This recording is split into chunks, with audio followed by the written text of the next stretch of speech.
Hello everyone, welcome back to my another new video.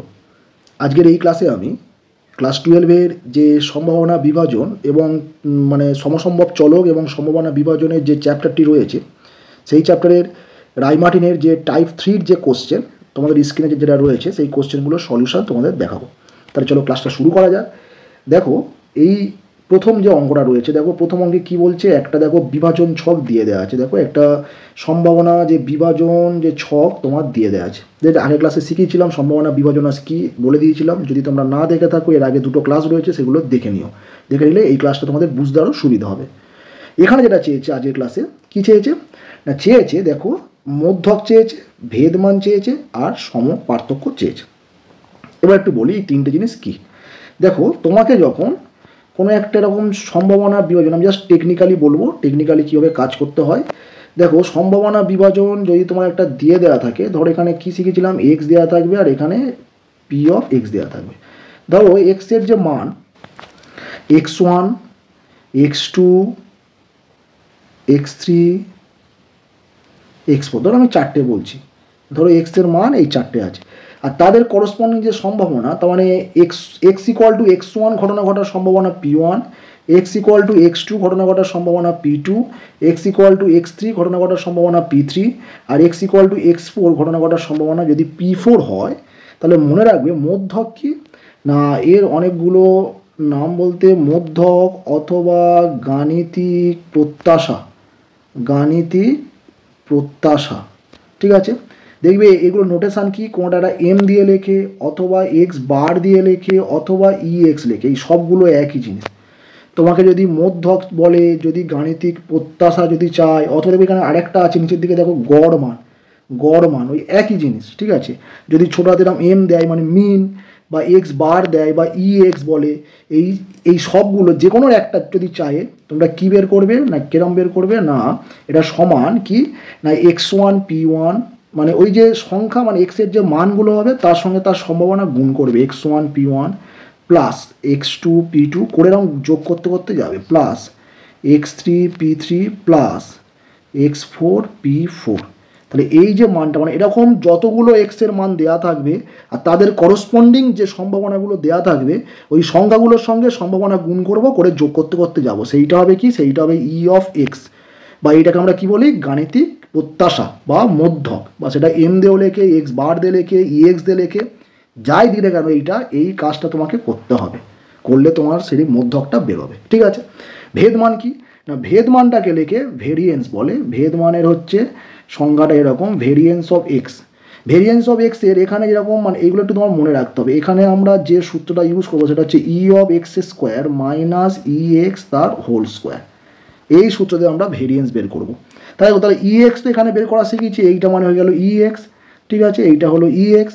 আচ্ছা, ই of x square কি মানে কেমনভাবে বের করবো না, ই অফ এক্স স্কোয়ার সমান, ই অফ এক্স স্কোয়ার সমান মানে দেখো কীরকম হবে, এই যে এক্সের যে মানগুলো আছে না, ওর মাথায় স্কোয়ার দেবো, আর p1 ঠিক থাকবে। যেমন x1 ঘটনা ঘটার সম্ভাবনা p1, তাহলে E of x square means কী করবো, x1 square into p1 plus x2 square into p2 plus x3 square into p3 plus x4 square into p4। এটা হয়ে গেল ই অফ এক্স স্কোয়ার। এগুলো একদম টেকনিক্যালি করবে, টেকনিক্যালি ক্যালকুলেশান, এগুলো তোমাদের 4 নম্বর অবশ্যই আসবে, খুব সহজ জিনিস। তাহলে বোঝা গেল, তাহলে এইটা হয়ে গেল ই অফ এক্স স্কোয়ার, এইটা হয়ে গেল ই অফ এক্স স্কোয়ার। তাহলে তোমার এরকম ই অফ এক্স স্কোয়ার বের করতে হবে, করে ই এক্স বের করতে হবে, করে ই এক্সের হোল স্কোয়ার করে বিয়োগ করলে ভেরিয়েন্স চলে আসবে। বোঝা গেল। এবার চিন্তা করতে এবার আছে সমক পার্থক্য। সমক পার্থক্য বা কী বলে স্ট্যান্ডার্ড ডেভিয়েশন, সেটাকে লেখে সিগমা দিয়ে। তার সূত্র হচ্ছে এরকম, ভেরিয়েন্স বের করে তুমি তার রুট করে দেবে, ভেরিয়েন্স বের করে রুট করে দিলে সেটাই হয়ে যাবে সমক পার্থক্য বা স্ট্যান্ডার্ড ডেভিয়েশন। এই তিনটে জিনিস দিয়ে, এই তিনটে ফর্মুলা দিয়ে এই অঙ্কগুলো করে থাকে। তাহলে চলো এখানে দেখা যাক এখানে কি হয়। দেখো এখানে একটা ছক দিয়ে দেওয়া আছে অলরেডি, এক্সের মান কি আছে, দেখো এক্সের মান আছে 0, 1, 2, 4, তার করসপন্ডিং যে সম্ভাবনার মান দিয়ে দেওয়া আছে। মধ্যক চেয়েছে, তাহলে মধ্যক কী শেখালাম, ওই সংখ্যাগুলো আর তার সম্ভাবনা ওইগুলো গুণ করে যোগ করলে মধ্যক আসবে। মধ্যক মানে কী শেখালাম, ই অফ এক্স লেখে আমি ই অফ এক্স লিখছি একটু। দেখো তো এটা গুণ করে যোগ করলে কী হবে, 0 into 1 6 plus 1 into half plus 2 into 3/10 plus 4 into 1/30। দেখো তো এটা তো প্রথমে শূন্য, এটা গুণ করলে শূন্য, এটা গুণ করলে হাফ, এটা করলে দেখো 2 আর 10 কেটে 5 হবে, এটা করলে 3/5, এটা কাটলে 2 হবে, এটা কাটলে 15 হবে। তার মানে এটা হয়ে যাবে 2/15। কত লসাগু হবে দেখো, এটা 15×2 = 30 লসাগু হবে, এটা 15×2 = 30 মানে 15। মানে এগুলো জাস্ট শুধু ক্যালকুলেশন, ঠিক আছে, এগুলো একটু ক্যালকুলেশন করতে হবে। কত, এটা 5×6 মানে 5×6 30, 3×6 এটা হচ্ছে 18 প্লাস 15×2 = 30 মানে 2×2 = 4। দেখো তো এটা যোগ করলে কত আসে, এটা সমান হবে দেখো, এটা সমান কত হবে, ওপরে আসছে 37/30। তাহলে আমার মধ্যকের মান কত চলে এলো, মধ্যকের মান চলে এলো 37/30। দেখো তো কোন অপশান, অপশান বি হলো এর অ্যান্সার 37/30। চলো এবার ভেদ মান বের করা যাক। দেখো ভেদ মান বের করতে গেলে আগে কী বের করতে হবে শিখেছি, ভেদ মান বের করতে গেলে বের করতে হবে E(x²). তো এখানে এক্সের যে মানগুলো আছে, এক্সের মান কারা আছে, 0, 1, 2, 4, তাদেরকে স্কোয়ার করবো আর তাদের সঙ্গে তাদের সম্ভাবনার মানগুলো গুণ করে লিখবো। দেখো তাদেরকে স্কোয়ার করলে দেখো তো কী আসে, দেখো প্রথমে 0 স্কোয়ার করে তার সঙ্গে যদি আমি 1/6 গুণ করি সে তো 0 দেবে।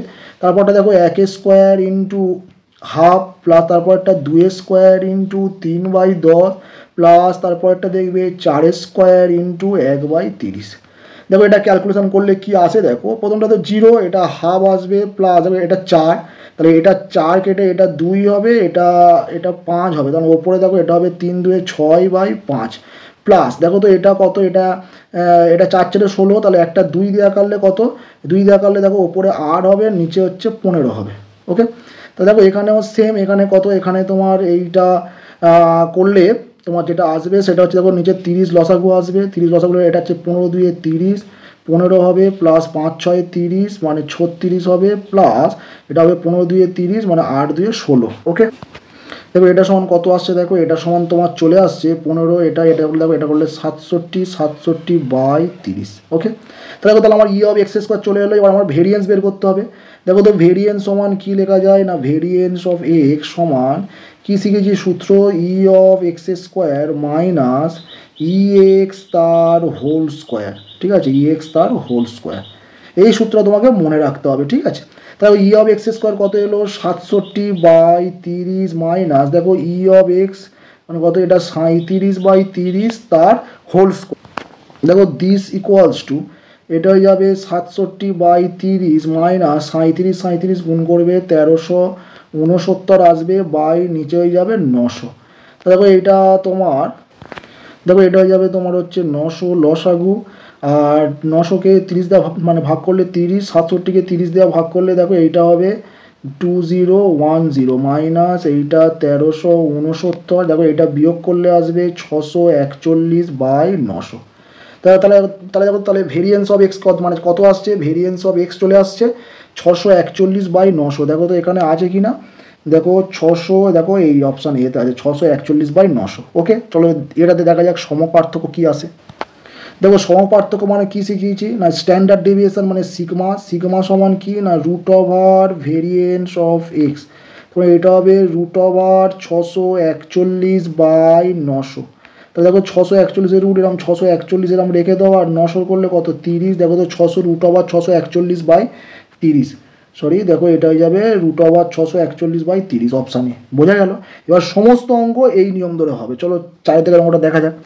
দেখো 4 দাগের অঙ্কটা খুব ইম্পর্টেন্ট একটা অঙ্ক, 4 দাগের যে অঙ্কটা একটা ইম্পর্টেন্ট অঙ্ক, কারণ দেখো কী বলছে, দেখো তো একটি সমসম্ভব চলক এক্স এর সম্ভাবনা বিভাজন px এবং px সমান দেখো P অফ ক্যাপিটাল X সমান স্মল এক্স বলে দেখো এটা দেওয়া আছে, কী দেওয়া আছে না, এক্সের মান যখন 1, 2, 3 তখন এর মান কত আসবে, kx² আসবে, আর যখন এক্সের মান 4, 5 এর মান আসবে 2kx আসবে, আর অন্যান্য ক্ষেত্রে 0 হবে। তাহলে দেখবে এরকম অঙ্ক আগের দিনে একটা শিখিয়েছি, কীরকম না তোমার একটা ছক তৈরি করে নেবে, যে ছকটা আমরা করে অভ্যস্ত, তাহলে এটা অ্যাকচুয়ালি ছকই দেওয়া আছে, এটা কি করবে না, এটা হচ্ছে এখানে এক্স, এখানে হচ্ছে প্রবাবিলিটি অফ এক্স। দেখো তো এক্সের মান কী কী, 1, 2, 3, দেখো 1, 2, 3, 4, 5, দেখো এক্সের মান দেখো এই 5টা, আর অন্যান্য ক্ষেত্রে নেওয়ার দরকার নেই, কারণ সেই সমস্ত ক্ষেত্রে সম্ভাবনার মান 0, আমরা নেবো না। দেখবে এরকম করিয়েছি আগের দিন একটা করিয়েছি এরকম। তাহলে দেখো তাহলে এক্সের মান কী কী এসছে, 1, 2, 3, 4, 5। দেখো তো এক্সের মান 1 হলে ভালো করে দেখবে, ঠিক আছে, এক্সের মান দেখো যদি 1 হয় তাহলে এর মান কত, kx², তাহলে এক্সের জায়গায় 1 পুট করবো, তাহলে কী হবে k × 1², তার মানে কি এটা হয়ে যাবে k। ওকে, আচ্ছা এবার দেখো তো এক্সের মান 2 হলে তার মানে কি এক্সের জায়গায় 2 পুট করবো এখানে, তাহলে কত হবে, এটা k × 2² মানে 4, তখন এটা যাবে 4k। আচ্ছা এবার দেখো এক্স এর মান 3 পুট করলে কি আসবে, এটা কে ইন্টু 3 স্কোয়ার, তখন এটা হবে 9k। আচ্ছা এবারে যখন আমি এক্স এর মান 4 পুট করবো তখন দেখো এইটাতে পুট করবো, তাহলে এক্স এর মান যখন 4 হবে তখন এটা কত হবে 8k। আর এক্স এর মান যদি আমি 5 পুট করি তাহলে এটা হবে 10k। এখন কি চেয়েছে দেখো, কে এর মান চেয়েছে, এটা দেয়া আছে কি, এটা দেয়া আছে সম্ভাবনা বিভাজন। তাহলে কি শিখিয়েছি আগের দিন, না এই সবগুলোর সম্ভাবনার যোগফল 1 হবে, তাই তো। সম্ভাবনা বিভাজন হলে সবগুলো যে সম্ভাবনা তোমার দেয়া থাকে সবগুলোর যোগফল হচ্ছে 1 হয়ে যাবে। দেখো তো কত, এটা হবে হচ্ছে 15 মানে সরি 4 একে 5, 5 9 5 14, 14 আর যে 18 সেটা হচ্ছে 14 আর 8 হচ্ছে 22, 22 এটা 32, তাহলে দেখো এটা হয়ে যাবে 32k, 32k সমান 1। তারপর এখানে কে সমান কত হবে, কে সমান হবে 1/32। দেখো তো এখানে অ্যান্সার কি, অ্যান্সার হচ্ছে 1/32, অপশান ডি। দেখো তো এবার কি চেয়েছে ই অফ এক্স, তাহলে ই অফ এক্স কী করবে না, ই অফ এক্স সমান মানে এক্সপেকটেশন চেয়েছে মানে প্রত্যাশা, তাহলে এক্সপেকটেশন কী নিয়ম শিখিয়েছি, এই যে সংখ্যা তার সঙ্গে তার সম্ভাবনা গুণ। তাহলে এখানে কী হবে 1 into k plus 2 into 4k plus 3 into 9k plus 4 into 8k plus 5 into 10k। তাহলে এটা গুণ করে দেখো তো কত হবে, এটা k plus 8k plus 3 9 27k plus 4 8 32k plus এটা হয়ে যাবে 50k। এবার সবগুলো এটা যোগ করে এটা হবে দেখো, এটা হবে যোগ করলে এটা হবে দেখো 118k। ওকে, তাহলে দেখো কে এর মান কত, কে এর মান 32, তার মানে এটা যাবে 118/32। 2 দিয়ে কাটাকুটি করলে দেখো তো কত আসে, ওপরে 5 দিয়ে 10, 1 18, 9 2 18 বাই নিচে 16। দেখো এটা 59/16 মানে 59/16 আছে অপশান, হ্যাঁ 59/16। ওকে, চলো নেক্সট কোশ্চেনে যাওয়া যাক। নেক্সট দেখো যে 6 দাগের কোশ্চেন কি বলছে, দেখো 6 দাগের কোশ্চেন সেম দেওয়া আছে। দেখো একটা ছক দেওয়া আছে সিম্পল, দুটো মানে দুখানা সম্ভাবনার ছক দিয়ে দেওয়া আছে। তারপর বলেছে গড় মান, তাহলে কত গড় মান মানে কি, ওই সেম এক্সপেকটেশন অফ এক্স বের করবে, তাহলে কত 0 into half plus 1 into half করলে দেখো তো কত আসছে, এর মান আসছে হাফ। তাহলে কোন অ্যান্সারটা হবে, দেখো অপশান সি হবে অ্যান্সার। তাহলে নেক্সট অঙ্ক দেখো 7 দাগের অঙ্ক কি বলছে, দেখো 7 বলছে ভেদ মান। তাহলে ভেদ মানের জন্য কি বলেছি আগে, ই অফ এক্স স্কোয়ার বের করে নেবে। ই অফ এক্স স্কোয়ার মানে 0 square into half 1 square into half. তাহলে এটা তো মানে 0 আর এটাও 1 স্কোয়ার হাফ করলে হাফ। তার মানে এখানে ভেরিয়েন্স অফ এক্স, ভেদ মান মানে কি লেখা, ভেরিয়েন্স অফ এক্স।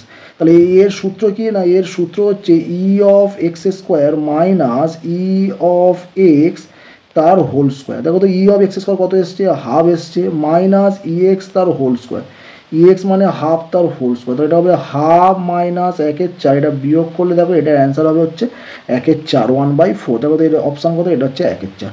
বোঝা গেল আশা করি।